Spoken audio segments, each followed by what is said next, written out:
खबरें तफसील से। जम्मू कश्मीर के पुलवामा जिले में मिलिटेंटों के खिलाफ बड़ी कामयाबी मिली है सिक्योरिटी फोर्सेस को। जिला पुलवामा के कस्बा यार इलाके में सिक्योरिटी फोर्सेस और मिलिटेंटों के दरमियान हुए एनकाउंटर में जैश ए मोहम्मद का गैर मुल्की मिलिटेंट मारा गया है और जिसके साथ साथ 2 मिलिटेंट हलाक हुए हैं। इसके समेत इस हवाले से आईजी पुलिस कश्मीर विजय कुमार ने ट्वीट करके कहा है कि ममनुआ तंजीम जैश ए मोहम्मद यासिर परे के दहशतगर्द कमांडर एक आईईडी माहिर है और गैर मुल्की दहशतगर्द फिरकान को बेअसर कर दिया है। आपको बता दें कि दोनों दहशतगर्दी के जुराइम के कई मुकामात में मुलव्विस थे, जो कि एक बड़ी कामयाबी तस्वर की जाती है।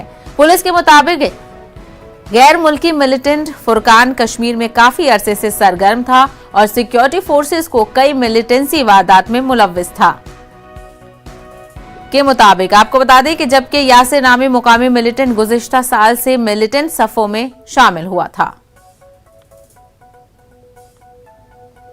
बार अरकान की राज्यसभा के मुअत्तली के मामले पर अपोजिशन और हुकूमत के बीच ठहरी हुई है, जिसका असर सरमाई इजलास पर पड़ सकता है। अपोजिशन जमातें मुअत्तली के फैसले से नाराज नजर आ रही हैं। अपोजिशन ने आज भी गांधी जी के मुजस्समे के सामने एहतजाज किया है।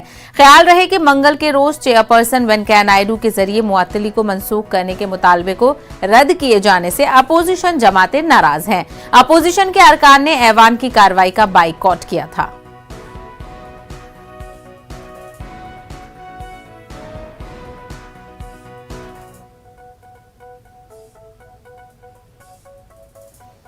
वहीं राज्यसभा के 12 अरकान की मुअत्तली पर अपोजिशन नाराज नजर आ रही है। इस मामले पर लीडर ऑफ अपोजिशन मल्लिकार्जुन खड़गे का कहना है कि ये मामला पिछले इजलास का है और इस पर माफी का कोई सवाल नहीं बनता है। उन्होंने कहा कि चेयरपर्सन के पास इख्तियारात हैं और वो इन मुअत्तली को वापस लें। नेता विपक्ष मल्लिकार्जुन खड़गे से बात करते हैं। सर, सरकार की तरफ से कहा जा रहा है कि अगर जो सांसद हैं वो लोग माफी मांगते हैं तो उसका कोई रास्ता निकलेगा, तो क्या माफी मांगने को तैयार हैं आप लोग? देखिए साहब, अब माफी का सवाल नहीं उठता क्योंकि वो लास्ट सेशन में हुआ है। उसी वक्त अगर ये समस्या को उठा के कह देते कि बात और थी। जो लास्ट सेशन में हुआ है, इस सेशन में उसको लाकर आप जस्टिफाई कर रहे कि जो उनको सस्पेंड किया गया है वो ठीक है। तो इसीलिए हम ये चाहते हैं कि माफी का क्वेश्चन है, जैसा कि उन्होंने कहा कि मुझे सर्वाधिकार है कानून के तहत किसी को सस्पेंड करना, कि कोई स्टेटमेंट लेना या नहीं लेना। उन्होंने चेयरमैन ने खुद ही माना है, जब उनको पावर्स, पूरे पावर्स है, पूरे अधिकार है, पूरे रूल्स को सस्पेंड कर सकते हैं। उन्होंने खुद ही कहे हैं कि रेसिड्यूरी पावर उनके पास है, तो डेफिनेटली हम उनसे यही विनती करते हैं कि रेसिड्यूरी पावर सभी चीजें को रिवोल्ट कर। आपने चिट्ठी भी लिखी है और विपक्षी दलों की बैठक भी है आज?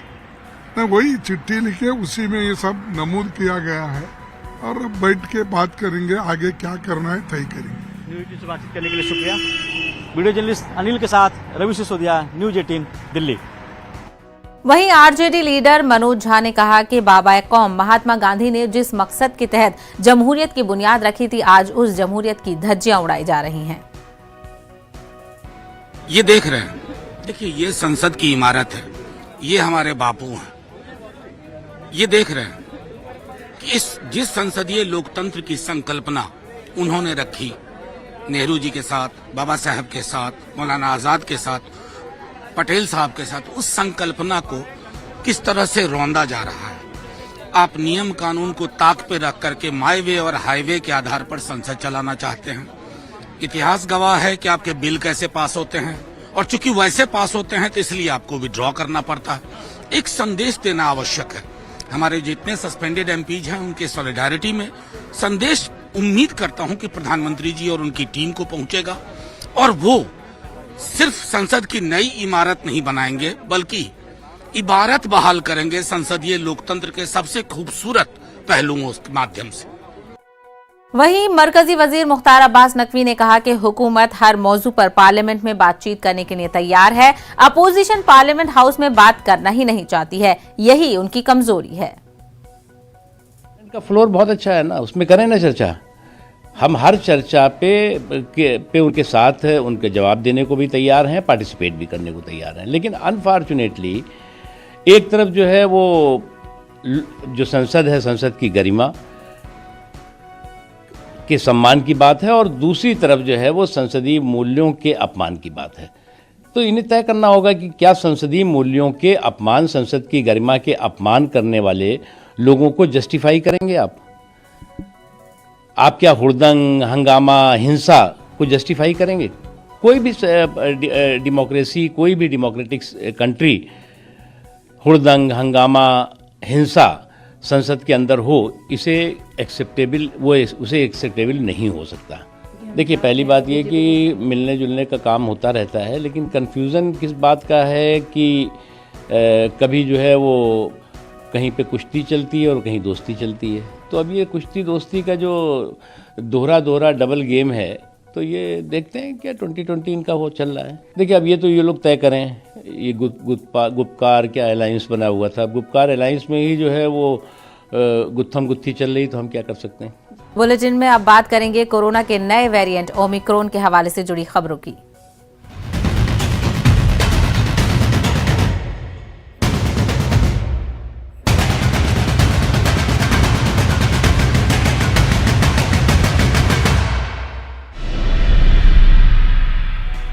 कोरोना का मुकाबला जारी है। इसी बीच कोरोना की नई किस्म ओमिक्रॉन के मुमकिन खतरे से निपटने की भी तैयारियां की जा रही हैं। मुतासिरा मुल्कों से आ रहे मुसाफिरों की तिब्बी जांच कोविड जवाब्ते के मुताबिक की जा रही है। हालांकि कोरोना की नई किस्म का कोई मामला अब तक हिंदुस्तान में तो सामने नहीं आया है, लेकिन इसे संजीदगी से लिया जा रहा है। लोकसभा में आज कोरोना से मुकाबला और ओमिक्रॉन के खतरे पर बहस हो सकती है। वजारत सेहत ने मंगल के रोज कहा था कि नई किस्म का कोई मामला सामने नहीं आया है। हुकूमत इस वायरस को मुल्क में दाखिल होने से रोकने की हर मुमकिन कोशिश कर रही है। तो आज मुमकिन है कि लोकसभा का इजलास जब शुरू होगा तो कोरोना के खतरात को लेकर बहस हो सकती है, और खास करके जिस तरीके से कोरोना का नया वेरिएंट जो कि ओमिक्रॉन है वो सामने आया है, उसने कहीं ना कहीं मुल्क में तशवीश पैदा कर दी है। सभी लोग इस नए वेरिएंट को लेकर अलर्ट मोड पर आ गए हैं। तमाम तर रियासतों में इसको लेकर तशवीश पाई जा रही है। खासकर दिल्ली के वज़ीर आला अरविंद केजरीवाल भी। चलिए तो सीधा रुख करेंगे लोकसभा की कार्रवाई का। प्रश्नकाल के बीच में कोई भी चीज इंगित नहीं होगी। देवाश्री चौधरी जी। Question number 42। माननीय मंत्री जी ऑफ द हाउस।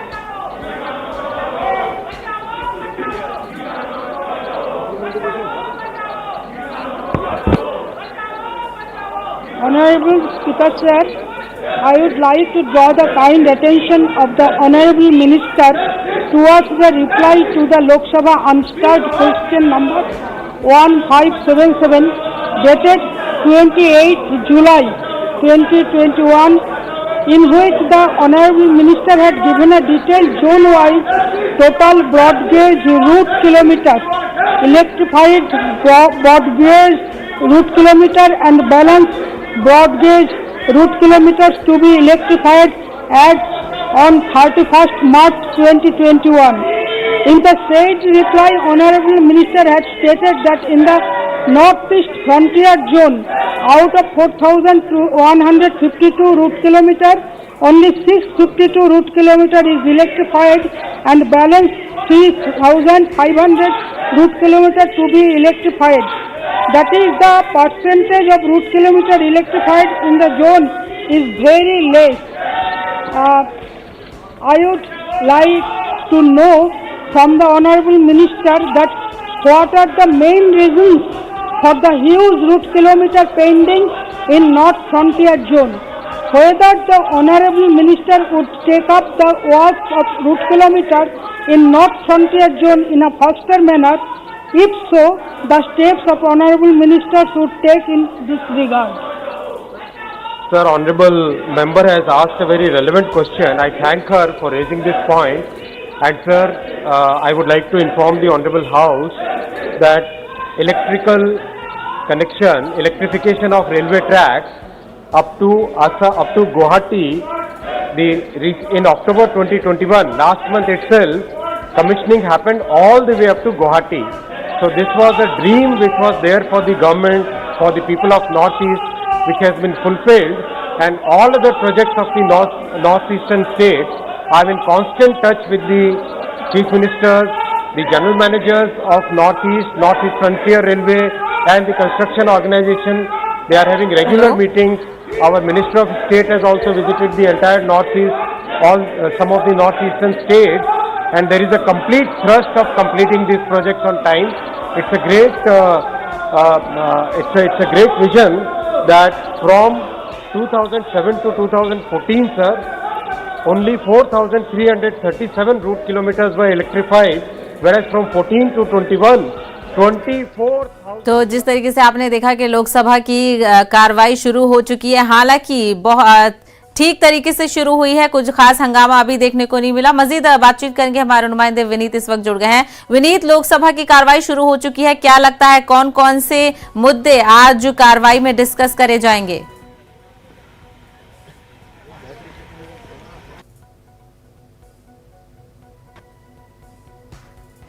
करें तो इनमें सबसे महत्वपूर्ण बात यह है कि कोरोना को लेकर के चर्चा होगी। जिस तरह से हमने देखा है कि कोरोना का एक नया वेरिएंट आया है और इसको लेकर के यहाँ पर जो है वो चर्चा में की जाएगी। सबसे महत्वपूर्ण यह बात हो जाती है। इसके साथ ही साथ अगर हम देखें तो जो प्रश्नकाल रहेगा वो उस पर चर्चा होगी। जो सरकार से जो लोगों ने, सांसदों ने सवाल पूछे हैं उस पर चर्चा होगी। लेकिन जो सबसे बड़ी बात यहाँ पर यह है कि कोरोना के लेकर के चर्चा होगी। तो साफ तौर पर यहाँ पर जो गतिरोध था वो हम कह सकते हैं कि वो कहीं ना कहीं खत्म होता हुआ दिख रहा है, क्योंकि जिस तरह से अभी हम देख रहे हैं कि संसद का जो सत्र है या संसद का जो कामकाज है वो स्मूथ तरीके से चल रहा है। लोकसभा में हमने देखा कि इसमें जो कामकाज है वो स्मूथ तरीके से चल रहा है। तो हम उम्मीद करते हैं कि जब आगे आने वाले समय में जब कोरोना पर चर्चा होगी आज, तो वो काम जो है वो काफी स्मूथली से चर्चा होगी। हालांकि मैं आपको बताना चाहूंगा कि कोरोना को लेकर के प्रधानमंत्री नरेंद्र मोदी में पहले भी कह चुके हैं कि वो चाहते हैं कि संसद का जो शीतकालीन सत्र है उनमें विभिन्न मुद्दों पर चर्चा हो, और इसमें सबसे महत्वपूर्ण जो मुद्दा हो जाता है वो कोरोना में महामारी है। क्योंकि जिस तरह से हम देख रहे हैं कि पिछले दिनों के लगातार कोरोना महामारी के कारण पूरा विश्व जो है वो इससे प्रभावित हुआ है, और ऐसे में जब पूरे विश्व में एक नया वेरिएंट आया है, अफ्रीकन वेरिएंट आया है, और उसके प्रभाव को लेकर के यहाँ पर हम चर्चा देख सकते हैं। तो एक सार्थक चर्चा भी यहाँ पर हो सकती है। एक बात और मैं आपको बताना चाहूंगा कि ये जो चर्चा होगी उसमें सत्ता पक्ष और प्रतिपक्ष दोनों चाहेंगे कि इस मुद्दों पर अधिक से अधिक चर्चा हो, क्योंकि पूरा देश जो है वो इससे प्रभावित है। वहीं विनीत, आज बहस भी हो सकती है क्योंकि कोरोना का मामला डिस्कस होगा, तो ऐसे में अपोजिशन मुआवजे को लेकर और अमवात को लेकर और इंतजामात को लेकर भी हुकूमत को तनकीद का निशाना बना सकती है। आज निश्चित तौर पर यहाँ पर मैं कोरोना को लेकर के निश्चित तौर पर जो सरकार की जो अपने में तर्क रहेंगे, वहीं विपक्षी पार्टियां हैं उनके भी अपने तर्क रहेंगे। जहां तक विपक्षी पार्टियों का साफ तौर पर कहना है कि कोरोना में बेहतर तरीके से जो वैक्सीनेशन का जो ड्राइव हो वो बेहतर तरीके से चले, सभी को वैक्सीनेट हो।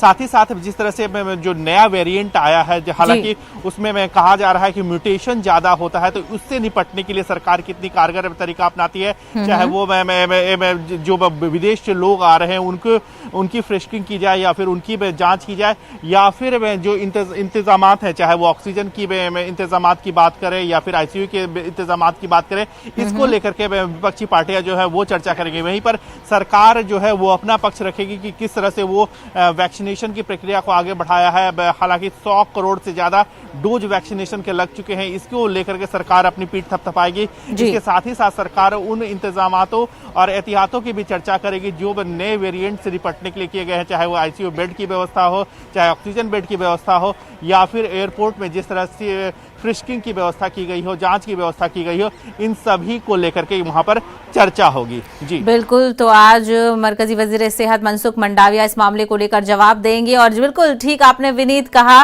कई मामलों को लेकर मुल्क ने काबिल तारीफ काम किया है, तो वो अपनी हुसूलियाबियों को गिना सकते हैं। तो वहीं अपोजिशन कई और मामलों को लेकर किस तरीके से कार्रवाई की गई है उस पर भी सवाल उठाएगी। वहीं विनीत, आपको भी बता दें कि राज्यसभा की जो कार्रवाई है वो 12 बजे तक के लिए मुलतवी हो गई है। विनीत, हमसे बात करने के लिए बेहद शुक्रिया। आगे बढ़ेंगे, बात करेंगे महाराष्ट्र और गुजरात की। जी हां, महाराष्ट्र, गुजरात, दिल्ली समेत दीगर रियासतों में मुतासिरा ममालिक से आने वालों की जांच की जा रही है। महाराष्ट्र ने मुतासिरा मुल्कों से आने वाले मुसाफिरों के लिए क्वारंटीन को लाजमी करार दे दिया है। 7 दिन क्वारंटीन के दौरान 3 टेस्ट किए जाएंगे। महाराष्ट्र में स्कूल खोलने के फैसले को मौखर कर दिया गया है। अब स्कूल 15 दिसंबर को खुलेंगे। उधर गुजरात ने 8 अहम शहरों में रात के कर्फ्यू में तोसी कर दी है।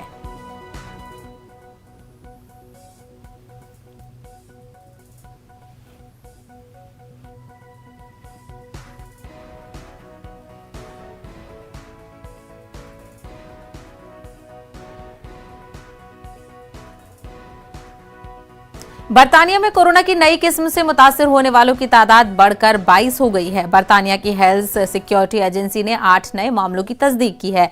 मुतासिरीन की ट्रैवल हिस्ट्री खंगाली जा रही है और उनके राब्ते में आने वालों की तलाश की जा रही है। 9 मामले स्कॉटलैंड, 4 मामले ग्रेटर ग्लासगो और लिनार्डशायर से रोशनी में आए हैं। एजेंसी ने खदशा जाहिर किया है कि आने वाले दिनों में ओमिक्रॉन के मजीद मामले सामने आ सकते हैं। उधर यूरोपीय यूनियन के 10 मेंबर मुमालिक में ओमिक्रॉन के अब तक 40 से ज्यादा मामले सामने आ चुके हैं। यूरोपीय मरकज बराए इमराज तहफ़्फ़ुज़ और कंट्रोल यानी ECDC के सरबराह ने बताया है कि जिन अफराद में इस वायरस की तशखीस हुई है उनमें कोविड की अलामात या तो कम थी या थी ही नहीं। उधर लातीनी अमरीकी मुल्क ब्राजील में ओमिक्रॉन के 2 मामले सामने आए हैं।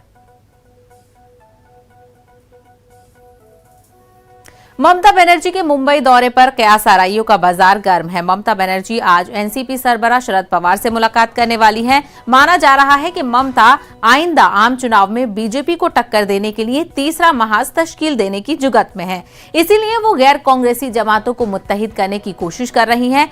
मंगल के रोज ममता बनर्जी ने शिवसेना लीडर आदित्य ठाकरे और संजय राउत से भी मुलाकात की थी। पार्लियामेंट के सरमाए इजलास के दौरान तृणमूल कांग्रेस अरकान के रवैये के पस मंजर में हो रही इन मुलाकातों को नए जाविये से देखा जा रहा है।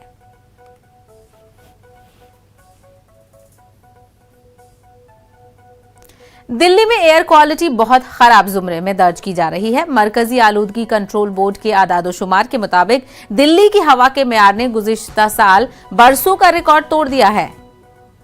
दिल्ली में एयर क्वालिटी इंडेक्स 30 दिनों की औसत 373 रही। दिल्ली में आज तेज हवाओं के चलने और दर्जा हरारत में गिरावट आने से गुज़िश्ता दिनों के मुकाबले एयर क्वालिटी में कमी दर्ज की गई है। पॉल्यूशन की एक वजह नहीं, बहुत सारी वजह है। जैसे कि पहली वजह तो यही है कि विकास, डेवलपमेंट के कारण बहुत सारी चीज़ें बेकार हो गई। फॉर एग्जांपल अगर हम AC लें, कूलर लें और जितनी भी ये व्हीकल्स ले लें तो उनमें आपको पॉल्यूशन और CNG वगैरह की जो गैसेस वगैरह हैं उनका यूज़ कम दिखेगा आपको। CNG का हमें सरकार बार बार बोलती है CNG का यूज़ करें, पॉल्यूशन कम फैलाएं। और नदियों वगैरह में जो है ना विसर्जन जो होते हैं उनके कारण ज़्यादा समस्या में देख सकते हैं डेली लाइफ में। लोग तो मतलब धर्म के नाम पे, भक्ति के नाम पे कर रहे हैं, वो चीज़ अच्छी है, बहुत बढ़िया है, लेकिन उसके लिए हम अपने जो असल ज़िंदगी उसको बर्बाद नहीं कर सकते ना, दूसरों की लाइफ बर्बाद नहीं कर सकते और उसके कारण हमें बहुत सारी समस्याएं हो रही हैं। पॉल्यूशन बहुत ज़्यादा है दिल्ली में और विंटर में बहुत ज़्यादा बढ़ जाता है। कोई गवर्नमेंट कुछ नहीं कर रही इसके लिए। यहाँ इतना बड़ा ग्राउंड है उसके बावजूद इतना पॉल्यूशन है। यहाँ रोड पे तो बहुत ज़्यादा पॉल्यूशन है। लगता नहीं हमारे तो ज़्यादा फ़र्क पड़ रहा कुछ इस एरिया में, तब भी थोड़ा है क्योंकि ये यहाँ ग्रीनरी बहुत है। नॉर्थ दिल्ली में जाओ या ईस्ट दिल्ली में जाओ तो बहुत बुरी हालत है। वैसे की वैसी ही बनी हुई है, कोई चेंज नहीं है और इसका बहुत मुश्किल है इसमें कोई परिवर्तन आना। कुछ भी कर लो पोल्यूशन बढ़ता जाएगा। पॉपुलेशन बढ़ रही है, गाड़ियाँ बढ़ रही हैं और कोई कुछ नहीं कर पा रहा है, सब लाचार हैं। पॉल्यूशन की स्थिति बहुत ही नाजुक है। पहले से काफ़ी ज़्यादा सफोकेशन फील होता है। ये जो भी मास्क वगैरह है ये भी प्रॉपर ढंग से काम नहीं कर पाते और इसका हालत ऐसा है कि ये लंग्स से रिलेटेड प्रॉब्लम जो है वो भी क्रिएट कर रहा है और ऐसा पहले हम लोग फील नहीं करते थे, मगर आजकल कुछ ज़्यादा फेस करना पड़ रहा है। तो जैसा है आप लोग भी देख ही रहे होंगे, अक्सर न्यूज़ में सुनने में आ ही जाता है और जहाँ तक मुझे लग रहा है गवर्नमेंट को इस पर सीरियसली कुछ एक्शन लेना चाहिए। देखिए पोल्यूशन की स्थिति तो ख़राब है और बढ़ तो रही है, सारे लोगों को सांस लेने में परेशानी दिक्कत तो हो ही रही है। तो इसलिए ये सभी लोगों को मिल करके ये सब चीज़ों को थोड़ा कोशिश करना चाहिए, या चाहे जितने भी व्हीकल्स हैं व्हीकल्स को भी थोड़ा सा कोशिश की जानी, जितना जब बहुत ज़रूरत अति आवश्यक हो तभी निकलना चाहिए, उससे ज़्यादा तो निकलना नहीं चाहिए। तो इससे होगा जितना हम अपने हिस्से का पोल्यूशन कम कर सकते हैं उतना तो हम करना ही चाहिए। बाकी जो है ठीक है, सभी लोग अगर अपनी अपनी जिम्मेदारी समझ करके थोड़े बहुत अगर उसमें अगर योगदान दे दें तो ज़्यादा बेहतर होगा। यही एक हम लोगों को करना चाहिए। और हम क्या कर सकते हैं, बाकी ग्रीनरी का है या पेड़ पौधे लगाने का है वो तो लगी रहे, जैसा भी सरकार की कोशिशें हैं वो सब चल ही रहा। तो यही कुछ चीज़ें हैं। या पर्यावरण पे जैसे मान लीजिए कि इस समय कुछ बसें चलाई जा रही, वो जैसे पर्यावरण वाली बसें जितना से ज़्यादा तक ग्रीन ईंधन वाली जो बसें चलाई जाए, ट्रांसपोर्ट चलाई जाए, धुआं देने वाले जितने भी हैं उनको पब्लिक को चाहिए को सब चीज़ों को कम करे जितना ज़रूरत है। कोरोना वबा के दौरान बाहमी इमदाद व इन्हिसार का जज्बा मुस्तहकम हुआ है। मुल्क इस वबा से मुत्तहिद होकर मुकाबला कर रहा है। टीकाकारी के ऐलान के बाद हम बेहतर ताउन करें जिससे हम कोरोना को मात देने की जानिब कदम बढ़ा सकें। नेटवर्क 18 इस मुहिम में हर कदम पर आपके साथ रहेगा। जब तक सभी महफूज नहीं तब तक कोई महफूज नहीं होगा। इसी सोच की बुनियाद पर हमारी मुहिम संजीवनी का मकसद ये यकीनी बनाना है कि वैक्सीन पाना सभी हिंदुस्तानियों का हक है। ताजा खबरों के लिए देखते रहिए न्यूज़ 18 उर्दू। मुझे दीजिए इजाजत। आदाब।